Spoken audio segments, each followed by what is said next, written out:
কথা কথা প্রান্তিক, প্রান্তিক দরজা খোল। খুব খারাপ হয়ে যাবে কিন্তু দরজা খোল বলছি।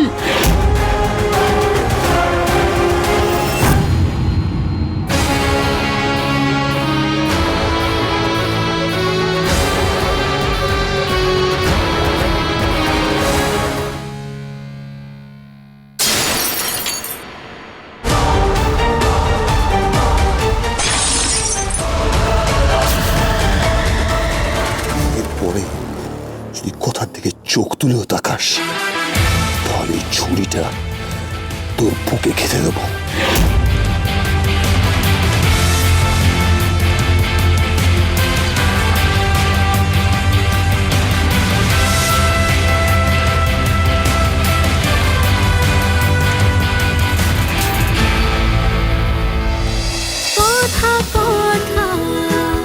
কথা সোম থেকে রবি প্রতিদিন সন্ধে ৭টায় স্টার জলসায় ও জিও হটস্টারে।